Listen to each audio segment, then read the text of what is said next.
नमस्कार। आज की क्लास में अपन देखेंगे कि जो डायबिटीज मेलाइटस होता है वो डायबिटीज मेलाइटस क्या होता है, कि डायबिटीज मेलाइटस के डेफिनेशन क्या होती है, इसके अलावा उसका कोज क्या हो सकते हैं, रिस्क फैक्टर्स क्या हो सकते हैं, इसके अलावा उसका जो ट्रीटमेंट है वो ट्रीटमेंट क्या हो सकते हैं और उसका डायग्नोसिस। ठीक है, तो इन सभी चीजों के बारे में अपन देखेंगे। तो जनरली क्या होता है कि डायबिटीज मेलाइटस क्या होता है, इंक्रीज ब्लड ग्लूकोज लेवल। ठीक है, इंक्रीज ब्लड ग्लूकोज लेवल। तो ब्लड में अगर ग्लूकोज का लेवल बढ़ जाता है तो वो जो कंडीशन कोज होती है उसको क्या बोलते हैं अपन, डायबिटीज मेलाइटस। अब डायबिटीज मेलाइटस होने के कई कारण हो सकते हैं, लेकिन जनरली क्या होता है कि पहले देखते हैं कि जो ग्लूकोज होता है वो क्या होता है। तो सेल्स को जब भी काम करती है कुछ सेल्स, तो सेल्स को काम करने के लिए क्या चाहिए, एनर्जी। ठीक है, जो भी सेल्स होती हैं उनको काम करने के लिए क्या चाहिए, एनर्जी। और वो एनर्जी कहाँ से मिलती है, अपने को ग्लूकोज से। और वो ग्लूकोज कहाँ से मिलता है, जो अपन कार्बोहाइड्रेट खाते हैं उन कार्बोहाइड्रेट है वो डाइजेस्ट होते हैं, अब्जॉर्ब होते हैं और मेटाबोलाइज होकर के क्या प्रोवाइड करवाते हैं, एनर्जी सेल्स को। और सेल्स होती है उस एनर्जी का यूज करती है अपने फंक्शंस को परफॉर्म करने के लिए। ठीक है, तो ये जनरल सी कंडीशंस होती है। लेकिन डायबिटीज मेलाइटस में क्या होता है, ये जो ग्लूकोज होता है वो ग्लूकोज सेल्स के अंदर ना जाकर के ब्लड के अंदर ही चल रहा होता है या फिर उसी के अंदर रन कर रहा होता है। उसी की वजह से क्या होता है, ब्लड ग्लूकोज लेवल है वो बढ़ जाता है और क्या लीड करता है, डायबिटीज मेलाइटस के सिम्टम्स। अब देखते हैं जनरली डायबिटीज क्या होता है। तो डायबिटीज एक कंडीशन होती है जिसके अंदर ब्लड में शुगर का लेवल है वो हाई हो जाता है। ठीक है, तो नॉर्मली क्या होता है, सेल्स को एनर्जी चाहिए शुगर के फॉर्म में, और वो क्या करते हैं, कहाँ से मिलती है अपने को, जो अपन खाना खाते हैं या फिर एनर्जी के रूप में अपन उसको पीते हैं। तो इन सोर्स से अपने को शुगर मिलता है।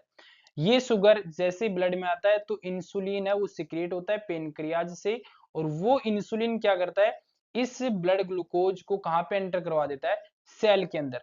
लेकिन डायबिटीज में क्या होता है कि पेनक्रियाज है उसको कोई सेंस नहीं रहता है कि ब्लड में ग्लूकोज कम हो रहा है या ज्यादा हो रहा है, जिसकी वजह से इंसुलिन का इनफ प्रोडक्शन यानी पर्याप्त प्रोडक्शन नहीं हो पाता, और उसकी वजह से ब्लड है, ब्लड के अंदर ही ग्लूकोज है वो लगातार रह जाता है, जिसकी वजह से लगातार ब्लड में हाई ग्लूकोज का लेवल हाई हो जाता है और उस मरीज में डायबिटीज के सिम्टम्स देखने को मिलता है। ठीक है, तो ये जनरल सा होता है डायबिटीज मेलाइटस।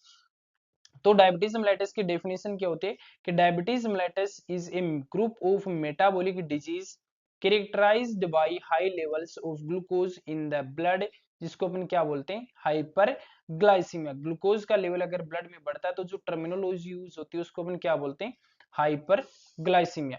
और ये किसकी वजह से होता है, resulting from defects in the insulin secretion. जो इंसुलिन का सिक्रेशन होता है उसमें डिफेक्ट हो, या फिर इंसुलिन के एक्शन में कोई डिफेक्ट हो, या फिर इंसुलिन का सिक्रेशन भी नहीं हो रहा और उसका प्रॉपर्ली एक्शन भी नहीं हो रहा। ये डेफिनेशन किसने दी थी, अमेरिकन डायबिटीज एसोसिएशन ने।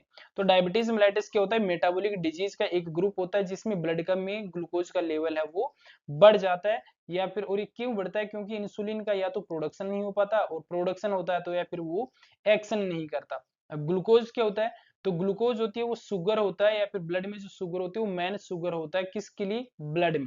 ठीक है, वो क्या प्रोवाइड करवाता है, अपनी जो सेल्स होती हैं उसको एनर्जी के सोर्स के रूप में बॉडी में मुख्य काम करता है। ठीक है, तो सेल्स को काम करने के लिए क्या चाहिए होता है, ग्लूकोज। और ये ग्लूकोज होता है वो मेन प्रेजेंट होता है ब्लड के अंदर जो सेल्स को एनर्जी प्रोवाइड करवाता है, और इसी ग्लूकोज का लेवल बढ़ना ही क्या कहलाता है, डायबिटीज मेलाइटस कहलाता है। उसके बाद में आता है तो इंसुलिन क्या होता है, जो इंसुलिन ब्लड ग्लूकोज के लेवल को मेंटेन करता है। तो इंसुलिन है वो एक हार्मोन होता है जो पेनक्रियाज की बीटा सेल्स या फिर आइसोलेट्स ऑफ लैंगरहैंस से सिक्रेट होता है। ये क्या करता है, ब्लड में ग्लूकोज के लेवल को कंट्रोल करता है, और कैसे कि ग्लूकोज है उस ग्लूकोज के प्रोडक्शन को और ग्लूकोज के स्टोरेज को मेंटेन करके। तो इंसुलिन कहाँ से सिक्रेट होता है, तो इंसुलिन है वो पेनक्रियाज की बीटा सेल से आइसोलेट्स ऑफ लैंगरहैंस से सिक्रेट होता है, और ये क्या करता है, ग्लूकोज के प्रोडक्शन को और उसके स्टोरेज को रेगुलेट करके ब्लड के अंदर ग्लूकोज के लेवल को कंट्रोल करता है। इंसुलिन है वो रिलीज होता है जब अपन खाना खाते हैं या फिर ब्लड में ग्लूकोज का लेवल है वो बढ़ता हो। तो ये क्या करते हैं, जैसे इंसुलिन स्टिमुलेट होगा या इंसुलिन सिक्रिएट होगा, तो इंसुलिन सिक्रिएट होकर के ग्लूकोज के सेल्स के अंदर पहुंचा देता है, जिससे ग्लूकोज सेल के अंदर पहुंचेगा तो ब्लड में ग्लूकोज का लेवल कम हो जाएगा। इसके अलावा लीवर और जो मसल्स होती हैं वो भी ग्लूकोज को क्या कर लेती हैं, काम में ले लेती हैं, या तो इमीडिएट एनर्जी के लिए अभी जो एनर्जी है वो प्रोवाइड करवा दे, या फिर फ्यूचर के अंदर एनर्जी चाहिए तो उसके लिए अपन ग्लाइकोजन की फॉर्म में ग्लूकोज को क्या कर लेते हैं, स्टोर। जैसे आज अपने पास में एक्सेसिव ग्लूकोज है, ठीक है, तो ये एक्सेसिव ग्लूकोज है, ये एक्सेसिव ग्लूकोज किस में कन्वर्ट हो जाएगी, ग्लाइकोजन में, ठीक है, ये ग्लाइकोजन में कन्वर्ट हो जाएगी। और ये ग्लाइकोजन तब काम आएगी जब कभी ब्लड के अंदर ग्लूकोज का लेवल कम हो जाता है, जैसे स्टारवेशन मीन्स भूख निकालते इंसान भूखा रहता है, उस दौरान ये काम में ले ली जाती है। उसके बाद में आता है हाइपरग्लाइसीमिया। हाइपरग्लाइसीमिया क्या होता है, जब ब्लड ग्लूकोज लेवल 180 से 200 mg पर डीएल हो जाता है। जब ब्लड ग्लूकोज का लेवल 180 से 200 mg पर डीएल से ज्यादा होता है, तो जो कंडीशन होती है उसको अपन क्या बोलते हैं, हाइपरग्लाइसीमिया। उसके बाद में जो डायबिटीज मेलाइटस का क्लासिफिकेशन की डायबिटीज मेलाइटस है वो कितने टाइप का होता है, तो जनरली डायबिटीज मेलाइटस होता है 2 टाइप का होता है। एक तो होता है डायबिटीज मेलाइटस टाइप फर्स्ट, और सेकंड वन आता है टाइप सेकंड। तो जो डायबिटीज मेलाइटस टाइप फर्स्ट है, इसमें इंसुलिन का प्रोडक्शन क्या हो जाता है, एब्सेंट, इसीलिए अपन इसको क्या बोलते हैं, insulin dependent diabetes mellitus. Means इस मरीज को कंटिन्यूअस इंसुलिन की इंजेक्शन चलेंगे। तो इसमें इन टाइप फर्स्ट में क्या होता है कि जो बॉडी होती है उस बॉडी में इंसुलिन बनता ही नहीं है, मींस पेनक्रियास से इंसुलिन का फॉर्मेशन या प्रोडक्शन ही क्या हो जाता है, बंद हो जाता है। डायबिटीज मेलाइटिस फेस्ट है वो 10 लोगों में से एक लोग में ही देखने को मिलती है। अगर आप 10 मरीज लेते हो तो उसमें से एक मरीज में ही केवल डायबिटीज मेलाइटिस फेस्ट होती है। और ये किस में ज्यादा देखने को मिलती है, या तो बच्चों में या फिर जो यंग अडल्ट होते हैं, जो यंग अडल्ट होते हैं उनमें ये बीमारी होती है, वो सबसे ज्यादा देखने को मिलती है डायबिटीज टाइप मेलाइटिस फेस्ट है। और ये मुख्य रूप से क्या होती है, जेनेटिक ऑटोइम्यून मीन्स माता पिता से, मदर या फिर फादर से, मदर या फिर फादर से ये बीमारी चल के कहाँ पे जाती है, बच्चे में, चिल्ड्रन में, ठीक है, मदर और फादर से ये बीमारी कहाँ पहुंच जाती है, उसी बच्चे के अंदर, ठीक है, जेनेटिक हो सकती है, फिर जीन में कोई म्यूटेशन हो उसकी वजह से। जबकि टाइप सेकेंड डायबिटीज मेलाइटस होती है, इसमें इंसुलिन का जो प्रोडक्शन होता है वो तो होता है, लेकिन होता क्या है इसकी वजह से फिर भी क्यों नहीं हो रहा, तो इंसुलिन का प्रोडक्शन तो होता है लेकिन जो सेल्स होती हैं वो क्या हो जाएं, रेजिस्टेंट हो जाए। मीन्स इंसुलिन को, जो इंसुलिन का काम है कि ग्लूकोज को सेल के अंदर पहुंचाना, ये ग्लूकोज सेल्स के अंदर नहीं पहुंच पाता क्योंकि इंसुलिन वहां पे काम नहीं करता। जनरली क्या होता है, जैसे ये ब्लड वेसल्स है, इस ब्लड वेसल्स में क्या दौड़ रहा होता है, ब्लड, ठीक है, और यहाँ पे क्या प्रेजेंट है, सेल, ठीक है, यहाँ से ये पहुंचा सेल्स इस में, और यहाँ से कहाँ पहुंचना है इसको, सेल्स के अंदर। अब यहाँ पे इंसुलिन सिक्रिएट होकर के यहाँ पे आता है, और इंसुलिन यहाँ पे ताला चाबी सिद्धांत के रूप में काम करता है। तो ये जो गेट है इस गेट को यहाँ पे आके खोलता है, और यहाँ से इस ब्लड से या फिर कहाँ पे पहुंच जाता है, ये यहाँ पे इस सेल्स के अंदर। लेकिन जब ये रेजिस्टेंट होता है तो ये जो लॉक होता है ये यहाँ पे खुलता नहीं है, जिसकी वजह से ग्लूकोज है वो सेल के अंदर नहीं पहुंच पाती है, ठीक है। तो ये है तो है कि क्योंकि इंसुलिन है वो पर्याप्त तो बन रहा है, लेकिन वो इंसुलिन सेल्स के ऊपर काम नहीं कर रहा, जिसकी वजह से ग्लूकोज सेल के अंदर नहीं जा रहा। और वो कैसे टाइप की डायबिटीज मेलाइटिस होती है, दूसरे टाइप की, टाइप सेकंड डायबिटीज मेलाइटिस। ये 10 में से 9 लोगों में देखने को मिलता है, और मुख्य रूप से उन क्लाइंट में होता है जो ओबेसिटी हो, मोटापा हो, एक्सरसाइज नहीं करते हो, या फिर हेरेडिटी हो, ठीक है, उस टाइप की मरीज में देखने को मिलता है। अब गेस्टेशनल डायबिटीज मेलाइटिस क्या होती है, अगर किसी वुमेन को प्रेगनेंसी के दौरान डायबिटीज होती है तो उसको क्या बोलते हैं, गेस्टेशनल डायबिटीज मेलाइटिस। जो टाइप सेकंड डायबिटीज मेलाइटिस होती है उसकी जैसी ही होती है। अब इनके डिस्क्रिप्शन देखते हैं कि टाइप फर्स्ट डायबिटीज मेलाइटिस होता है उसमें क्या, उसमें साइन सिम्टम्स देखने को मिलते हैं, क्या उसके कोज होते हैं, ठीक है। तो टाइप फर्स्ट डायबिटीज मेलाइटिस होती है उसमें बीटा सेल्स होती हैं पेनक्रियाज की, वो इंसुलिन नहीं बनाती हैं, जिसकी वजह से क्या देखने को मिलता है, डायबिटिक कीटो एसिडोसिस। अब इंसुलिन बनेगा ही नहीं, तो इंसुलिन नहीं बनेगा तो सेल्स को चाहिए एनर्जी, और वो एनर्जी कहाँ से मिलेगी, ब्लड के अंदर, या फिर जो वहां बॉडी के अंदर जो फेट स्टोर्ड होता है वो फेट क्या होगा, बॉडी के अंदर से टूटेगा, या फिर जो फेट और जो प्रोटीन होता है वो टूटेगा, और टूट करके कीटोन बॉडीज होती हैं उनका फॉर्मेशन करेगा। कीटोन बॉडी क्या होती है, बाय प्रोडक्ट होती है फेट के ब्रेकडाउन का, और उससे क्या मिलेगी फिर सेल्स को एनर्जी। ठीक है, तो डायबिटिक कीटोएसिडोसिस होगा। इसके अलावा ब्रेक डाउन होगा फैट का, और फैट का जो ब्रेक डाउन होता है उसको अपन क्या बोलते हैं, लाइपोलाइसिस। अब जब लिपिड का ब्रेक डाउन होता है तो फैटी एसिड बनते हैं, और कीटोन बॉडीज बनती हैं जो फैट की मेटाबॉलिज्म का मेटाबॉलिक बाई प्रोडक्ट होता है, जो यूरिन के द्वारा बॉडी से बाहर निकलता है। अब जब ब्लड के अंदर कीटोन बॉडीज एक्यूमुलेट होना स्टार्ट होती है, तो वो जो मरीज होता है, जो डायबिटीज के साथ में होता है, उसमें मेटाबॉलिक एसिडोसिस होने के चांसेस होते हैं, जिसकी वजह से उसको क्या बोलते हैं फिर, कीटो एसिडोसिस। अगर कीटोन बॉडी का लेवल ब्लड के अंदर बढ़ता है तो वो मेटाबॉलिक एसिडोसिस करता है, जिसको अपन क्या बोलते हैं, ketoacidosis. Type first diabetes होता है, उसमें कीटोएसिडोसिस डेवलप होता है quietly sudden because of the complete या total cessation of insulin production. ठीक है, अब टाइप जो फर्स्ट डायबिटीज मेलाइटस होती है उसी में ही कीटोएसिडोसिस क्यों होता है, तो इसमें कीटोएसिडोसिस होने का कारण है क्योंकि जो इंसुलिन है उस इंसुलिन का जो प्रोडक्शन है वो क्या हो गया, ब्लॉक। ठीक है, हो ही नहीं रहा, कंप्लीट रूप से ही उसका जो प्रोडक्शन है वो क्या हो गया, बंद हो गया, जिसकी वजह से फैट और प्रोटीन टूटता है और वो टूट करके कीटोन बॉडी बनाते हैं, और वो कीटोन बॉडीज क्या करती है, कीटो एसिडोसिस करती है। ठीक है, तो ये था टाइप फर्स्ट डायबिटीज मेलाइटस में। उसके बाद में टाइप फर्स्ट डायबिटीज मेलाइटस को उसकी कोजेस क्या मींस इसके होने की क्या कारण है, तो एक तो होता है auto immune disorder. Auto immune disorder होता है कि मींस ऐसे टाइप का डिसऑर्डर जिसकी वजह से इंसुलिन को जो सेल्स प्रोड्यूस कर रही हैं वो सेल से क्या हो जाए, खत्म हो जाए। इसके अलावा फैमिली हिस्ट्री और कुछ वायरस हो जाए, वायरल डिजीज हो जिसकी वजह से हो सकता है, लेकिन ये आपकी लाइफ स्टाइल से रिलेटेड नहीं होता। मीन्स अगर आप एक्सरसाइज नहीं करते या फिर आप में ओबेसिटी होती है तो उस कंडीशन में ये बहुत ही रेयर चांस के अंदर अफेक्ट करता है। अफेक्ट किसको करता है, अगर ऑटोइम्यून डिजीज वाले की वजह से हो सकता है, फैमिली हिस्ट्री की वजह से, और या कुछ वायरस की वजह से। अब जो डायबिटीज मेलाइटस होता है उस डायबिटीज मेलाइटस में जनरली 3 टाइप के सिम्टम्स होते हैं, वो मेजर होते हैं, पोलीयूरिया, पोलीडिप्सिया और पोलीफेजिया। पोलीयूरिया, पोलीडिप्सिया और पोलीफेजिया, यूरिन आउटपुट ज्यादा होगा, पानी की पास प्यास ज्यादा लगेगी, और उसके अलावा खाना वो ज्यादा खाएगा। तो प्यास ज्यादा लगेगी, इंक्रीज थ्रस्ट, बार बार यूरिनेशन के लिए जाएगा, बहुत ज्यादा भूख लगेगी, वेट लॉस होगा, फेटिक होगा मीन्स कमजोर हो जाएगा और थक जाएगा। ठीक है, अब उस मरीज को क्या ट्रीटमेंट दोगे, अब इंसुलिन ही नहीं है तो उसको क्या दोगे, इंसुलिन ही दोगे। ठीक है, जो ब्लड ग्लूकोज लेवल को मेंटेन करता हो। अब आते हैं टाइप सेकंड डायबिटीज मेलाइटस में। तो टाइप सेकंड डायबिटीज मेलाइटस होता है, उसमें क्या होता है, इंसुलिन तो बनता है लेकिन वो इंसुलिन बॉडी सेल्स वो प्रॉपरली यूज नहीं करती है। तो body cells can not use this insulin, it makes और डजंट मेक इनफ इंसुलिन। ठीक है, या तो क्या होता है कि जो इंसुलिन तो बन रहा है लेकिन वो इंसुलिन पर्याप्त मात्रा में नहीं बन रहा है, या फिर बन रहा है तो उसकी वजह से सेल्स वो रेस्पॉन्ड नहीं कर रहे हैं, जिसकी वजह से कौन से टाइप का डायबिटीज मेलाइटस होता है, type second diabetes mellitus. Means इसमें इंसुलिन का प्रोडक्शन है वो कंप्लीटली ब्लॉक नहीं होता है। ठीक है, अडल्ट ओनसेट होती है, adult onset means it occurs later in clients life.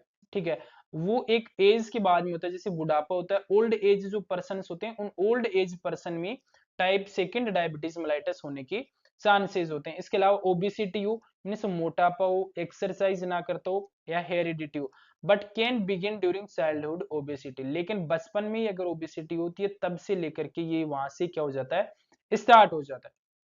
उसके बाद में आता है हाइपर इंसुलिनीमिया। तो हाइपर इंसुलिनीमिया क्या होता है कि अगर टाइप सेकंड डायबिटीज मेलाइटस होता है, सेकंड डायबिटीज मेलाइटस में जो इंसुलिन होता है वो क्या होता है, सिक्रेट तो होता है, इंसुलिन सिक्रेट तो होता है लेकिन ये इंसुलिन एडिक्वेट नहीं होता।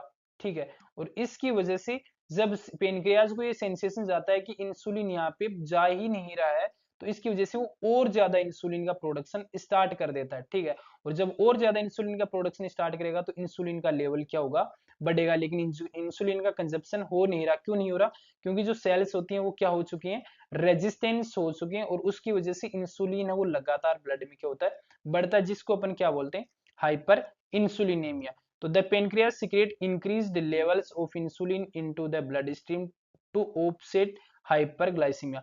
तो पेनक्रियाज है वो इंक्रीज कर देता है इंसुलिन के लेवल को कि ब्लड में जो हाइपरग्लाइसीमिया होता है उसको कम करने के लिए, लेकिन ब्लड ग्लूकोज लेवल है वो फिर भी लगातार हाई रहता है, जिसकी वजह से बीटा सेल्स होती हैं वो बहुत ज्यादा काम करती हैं और थक जाती हैं।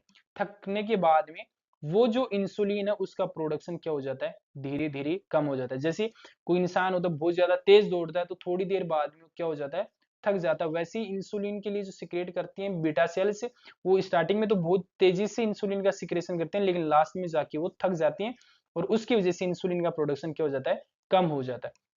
और उस मरीज में टाइप सेकंड डायबिटीज मेलाइटस होता है, वो बाद में कन्वर्ट हो जाता है टाइप फर्स्ट डायबिटीज मेलाइटस में। ये है टाइप सेकंड, जिसमें इंसुलिन का प्रोडक्शन होता है लेकिन वो पर्याप्त नहीं होता, या फिर इंसुलिन का तो सिक्रेशन होता है लेकिन सेल्स होती हैं वो रेजिस्टेंट हो जाती हैं। उसके बाद में आता है हाइपर ग्लाइसीमिया। तो हाइपर ग्लाइसीमिया क्या होता है, अगर किसी मरीज में ब्लड ग्लूकोज लेवल 180 से 200 mg पर डीएल हो जाता है तो उसको क्या बोलते हैं, हाइपरग्लाइसीमिया। उसके बाद में आता hyper osmolar hyperglycaemic non ketotic syndrome. Hyperglycaemic hyper osmolar non ketotic syndrome. तो इसमें क्या होता है कि जो ब्लड ग्लूकोज लेवल है वो लगातार 600 mg पर डीएल तक पहुंच जाता है, ठीक है, without breakdown of fat. Mean से फेट नहीं टूटेगा इसमें। क्यों नहीं टूटेगा, क्योंकि इंसुलिन का तो सिक्रेशन थोड़ा बहुत तो हो रहा है, तो इंसुलिन अगर कंप्लीटली ब्लॉक होता है तब फेट टूटती है कि सेल्स को एनर्जी देने के लिए।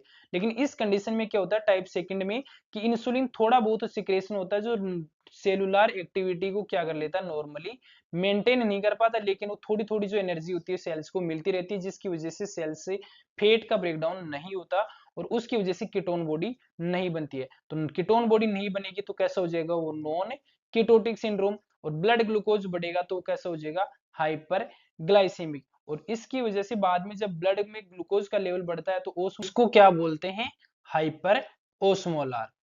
अब देखते हैं कि जो इंसुलिन रेजिस्टेंस होता है वो इंसुलिन रेजिस्टेंस क्या होता है।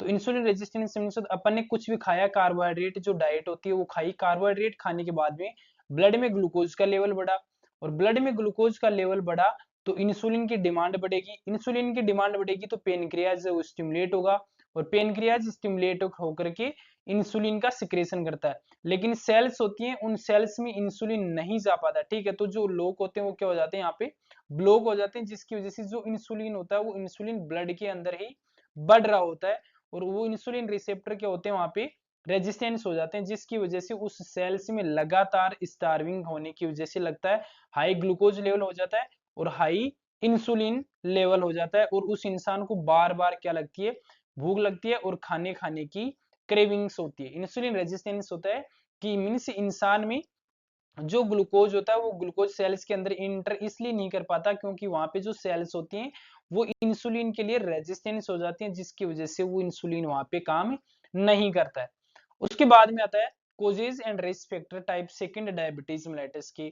तो अगर कोई पेशेंट ओवरवेट है, ओबेसिटी है, फिजिकल इनएक्टिविटी मींस एक्सरसाइज नहीं करता है, सीडेंटरी लाइफस्टाइल है, अच्छा खाना वाना नहीं खाता है, तो ये सारे के सारे डायबिटीज मेलाइटिस सेकंड की कोज हो सकते हैं। इसके अलावा वो लोग जो ओवरवेट होते हैं या ओबेज होते हैं उनमें भी ये डेवलप हो सकती है, can develop in people who are not overweight and obese. लेकिन ये जरूरी नहीं कि जो इंसान मोटा हो, ओबेसिटी हो, उसी में ही ये हो, या फिर जिसका वेट ज्यादा हो। तो जिस पर पर्सन का वेट कम हो या फिर पतला नहीं पतला होता हो तब भी वो बीमारी उसको हो सकती है। फैमिली हिस्ट्री या जीन्स हो सकते हैं।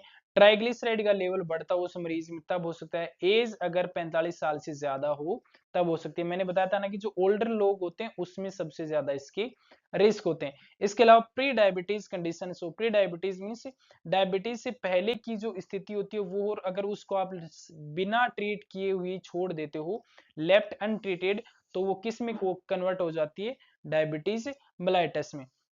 उसके बाद में गेस्टेशनल डायबिटीज मेलाइटस हो, ठीक है। उसके अलावा पुअर डाइट हो, और जो पॉलीसिस्टिक ओवेरियन सिंड्रोम उस वोमेन में। तो ये सारे के सारे कारण किस में रोल प्ले करते हैं, डायबिटीज मेलाइटस टाइप सेकंड में। चाहे ओवरवेट हो, अंडरवेट हो, ओबेसिटी हो, ओबेसिटी नहीं हो, सीडेंटरी लाइफस्टाइल हो, और फिजिकल इनएक्टिविटी, जेन, फैमिली हिस्ट्री, ये सारे के सारे कारण होते हैं वो क्या होते हैं, टाइप सेकंड डायबिटीज मेलाइटस के। लेकिन टाइप फर्स्ट था वो टाइप फर्स्ट किस में होता है, चाइल्ड में, ठीक है, और यंग एज में। चाइल्ड और यंग एज जो पर्सन अडल्ट होते हैं उसमें, जबकि सेकंड टाइप डायबिटीज मेलाइटस वो होता है ओल्ड एज पर्सन में, और स्पेशली 45 ईयर बाद में, ठीक है। उसके बाद में पैथोफिजियोलॉजी होती है, वो कैसे चलती है टाइप सेकंड डायबिटीज मेलाइटिस की।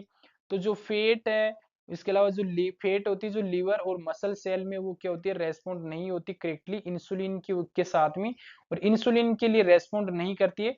तो ब्लड में शुगर का लेवल वो लगातार बढ़ता रहता है, और वो क्यों बढ़ता है, क्योंकि सेल्स के अंदर ग्लूकोज नहीं जाता है, ठीक है। तो इसलिए जो sugar can not enter the cells, high level of sugar build up into the blood, जो किसको लीड करता है, हाइपर ग्लाइसीमिया को। और बॉडी है वो क्या करती है, ग्लूकोज को यूज नहीं करती एनर्जी के लिए, जिसकी वजह से डायबिटीज मेलाइटिस के उस मरीज में सिम्टम देखने को मिलते हैं।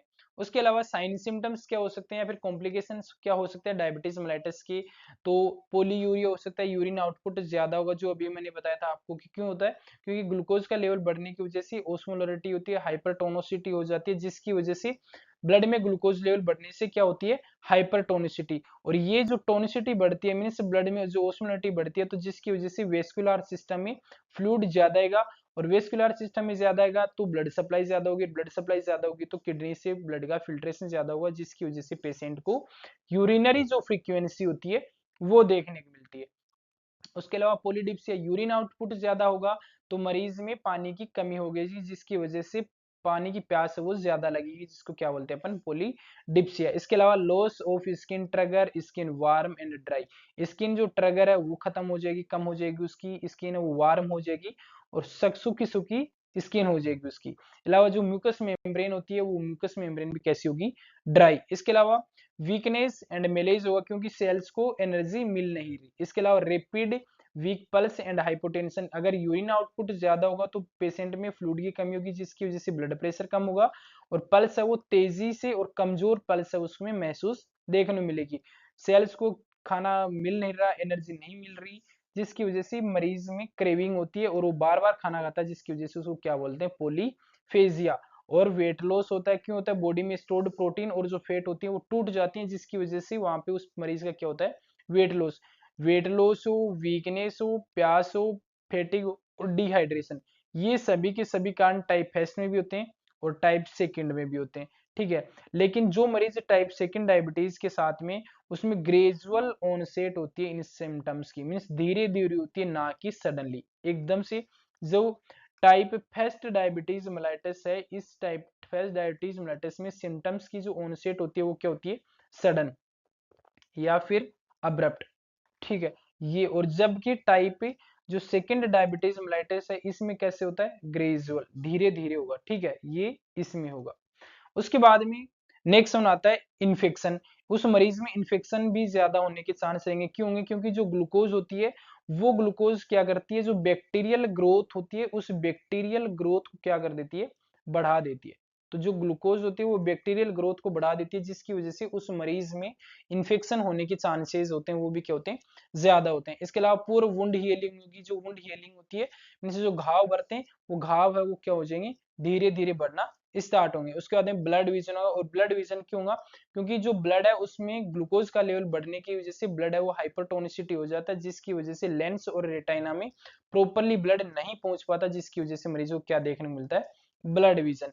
इसके अलावा वेस्कुलर डिसऑर्डर चाहिए, एंजाइना पेक्टोरिस, मायोकार्डियल इंफ्राक्शन, एथेरोस्क्लेरोसिस, इन बीमारियों के जो रिस्क होते हैं वो भी क्या हो जाते हैं, इस मरीज में बढ़ जाते हैं। इसके अलावा जो वोमेन होती है उसमें प्रेगनेंसी के दौरान कॉम्प्लिकेशन ज्यादा होते हैं, जैसे गेस्टेशनल डायबिटीज मेलाइटिस हो सकता है। इसके अलावा जो बेबी होता है उस बेबी का वेट है वो ज्यादा हो सकता है। इसके अलावा अगर मेल में होता है तो मेन में क्या होता है, इरेक्टाइल डिसफंक्शन, मींस जो इरेक्टाइल डिसफंक्शन की कंडीशंस होती है मेल में होने के चांसेस ज्यादा होते हैं, और फीमेल में प्रेगनेंसी के दौरान कुछ कॉम्प्लिकेशंस होने के चांसेस ज्यादा होते हैं इस डायबिटीज मेलाइटिस में। उसके बाद में कॉम्प्लिकेशंस ऑफ डायबिटीज मेलाइटिस है। तो डायबिटीज मेलाइटिस के कॉम्प्लिकेशंस देखते हैं तो कार्डियोवैस्कुलर जो डिजीज होती हैं वो बढ़ जाती हैं। इसके अलावा नर्व डैमेज हो सकता है उसमें, मीन्स कार्डियोवैस्कुलर डिजीज अभी मैंने बताया आपको, मायोकार्डियल इंफ्राक्शन हो गया, एथेरोस्क्लेरोसिस हो गया, वो नर्व डैमेज हो सकते हैं। नर्व डैमेज क्यों हो सकती है, क्योंकि जो मरीज होता है उसमें ब्लड की हाइटोनिसिटी बढ़ने की वजह से जो लिम्स होती हैं या फिर जो नर्व सप्लाई होती है उन नर्व को जो न्यूट्रिशन मिलता है ब्लड से वो न्यूट्रिशन नहीं मिलेगा, और उसकी वजह से वो नर्व क्या हो जाएगी, डैमेज हो जाएगी, और उसको क्या बोलते हैं, न्यूरोपैथी। और जिस मरीज में न्यूरोपैथी होती है उसमें क्या क्या देखने को मिलेगा, टिंगलिंग सेंसेशन, नमनेस, बर्निंग और पेन, ठीक है। और अगर आप इसको अनट्रीटेड छोटों में टाइमली से अगर ट्रीट नहीं करते हो आप इस चीज को, तो उस पेशेंट में जो लिम्स होती हैं वो अफेक्टेड होंगी, मीन्स जो हाथ पैरों की जो नर्व्स होती हैं वो भी क्या हो जाएंगे, उसमें अफेक्ट हो जाएंगे।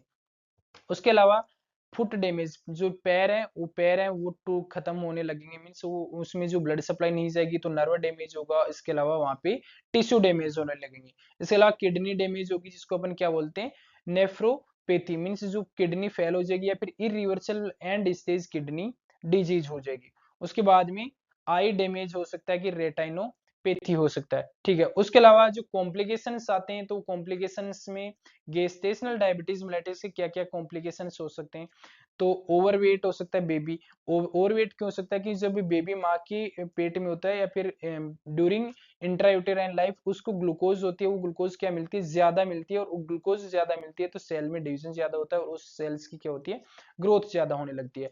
और जो लो ब्लड शुगर हो सकता है बर्थ के बाद में, अब जन्म के बाद में बच्चे को डायरेक्ट ब्लड से, माँ के ब्लड से शुगर नहीं मिलती, जिसकी वजह से उसमें ब्लड में ग्लूकोज का लेवल क्या होने लगता है, कम होने लगता है। इसके अलावा डेथ हो सकती है कि अगर गेस्टेशनल डायबिटीज को आप ट्रीट नहीं करते तो जो बेबी होता है उस बेबी के जन्म की पहले क्या हो सकती है, डेथ हो सकती है, या फिर जन्म के थोड़े समय बाद में भी उसकी क्या हो सकती है, डेथ। इसके अलावा प्रीएक्लेम्पसिया हो सकता है। प्रीएक्लेम्पसिया क्यों हो सकता है कि अगर उस मरीज में नेफ्रोपैथी होता है, मीन्स किडनी जो डिजीज होती है, तो उसकी वजह से प्रोटीन का लॉस होगा, और प्रोटीन का लॉस होगा तो ओस्मोटिक ऑनकोटिक जो प्रेशर है वो मेंटेन नहीं हो पाएगा, जिसकी वजह से उस मरीज में क्या देखने में मिलता है, प्री एक्लेम्पसिया। इसके अलावा सब्सिक्वेंट गेस्टेशनल डायबिटीज मेलाइटिस देखने को मिलता है। सब्सिक्वेंट गेस्टेशनल डायबिटीज मेलाइटिस क्या होता है कि उस मरीज को, जो महिला किसी फीमेल है, कोई फीमेल, वो फीमेल फर्स्ट प्रेगनेंसी के दौरान अगर उसमें गेस्टेशनल डायबिटीज मेलाइटिस हुआ है, तो अब उसमें चांसेस है कि सेकंड या फिर थर्ड प्रेगनेंसी के दौरान भी उसमें गेस्टेशनल डायबिटीज मेलाइटिस होने के चांसेस होंगे ही होंगे, ठीक है। तो आज के लिए बस इतना ही, बाकी का देखते हैं अपन नेक्स्ट क्लास में। Thank you.